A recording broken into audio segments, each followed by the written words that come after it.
is not possible to have alignment if there is no agreement.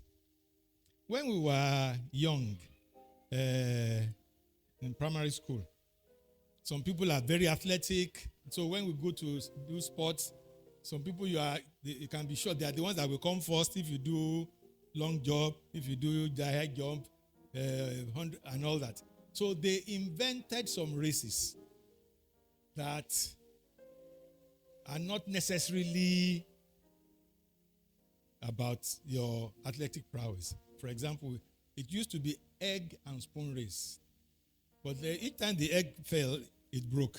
So they changed it to lime and spoon race. So you are supposed to hold the lime in a spoon and run. You want to get there first, yet you don't want to be so agitated that they... Then we had sack race. You go into a sack and you shake the sack. But the interesting one, the one that made me talk about this, is the three-legged race, in which you have two people, they bind the left leg of one to the right leg of the other, and they are supposed to run. It is impossible to do well in a three-legged race if there's no alignment. The two runners must be aligned. They must decide, they must deliberately take the left leg, the two legs tied must be taken at the same time. And if they do that, if they do it that way, they can actually go and win the race. What you will find is that in life, in our everyday living, there are very, very many demands of alignment that come our way. Those of us who have cars, once in a while, have to do wheel alignment. Wheel alignment is a thing that is done to make the wheels not wear from one side. You want to distribute the wear of the tires uniformly so that it takes time before the tire is spent. But if it's misaligned, half of the wheel is worn, the other half is okay, and the wheel spends half the time.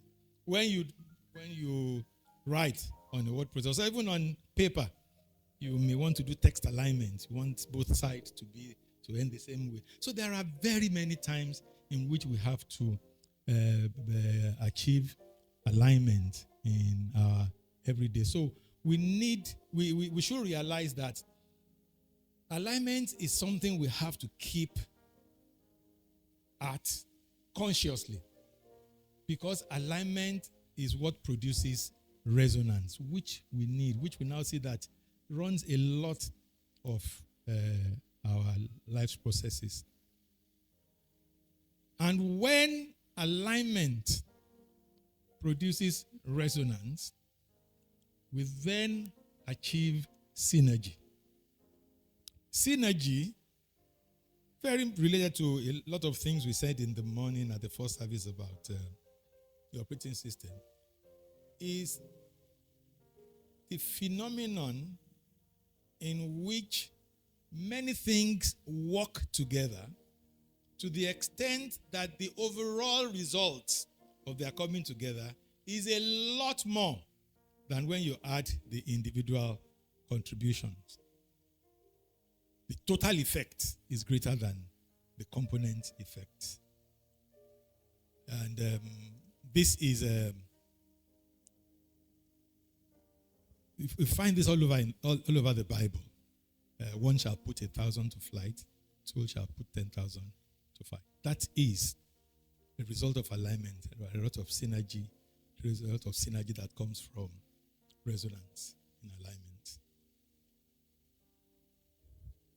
When there is resonance, when there is synergy, you find that there's a lot more efficiency, there's a lot more effectiveness, and the energy that is expended goes to the minimum. If you look at, if we look through the Bible, I just chose a few passages from the Bible that talk about this alignment, resonance, and synergy. In Joshua 23:10, says the similar thing, that one man shall chase 1,000. For the Lord your God is he who fights for you. One person, you are chasing 1,000. there's something happening there. Because normally, one person should not be able to chase 1,000. He said, for the Lord your God is he who fights for you, as he promised you.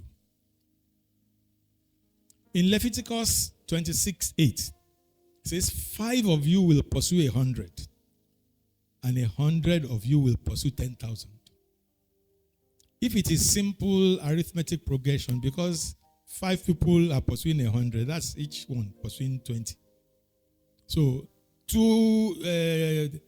if you have 100 of them, well, they should be pursuing 2,000. But they ended up with 10,000. That's what mathematicians call exponential growth. In Deuteronomy 23:30, God now explains what is going on. He says, how could one chase 1,000 and 2 put 10,000 to flight? Say, why is it? What's that? What's the base of that relationship? And he explains, unless their rock has sold them. That's the rock of those people you are chasing has sold them. And the Lord has surrendered them to you. Their rock has sold them.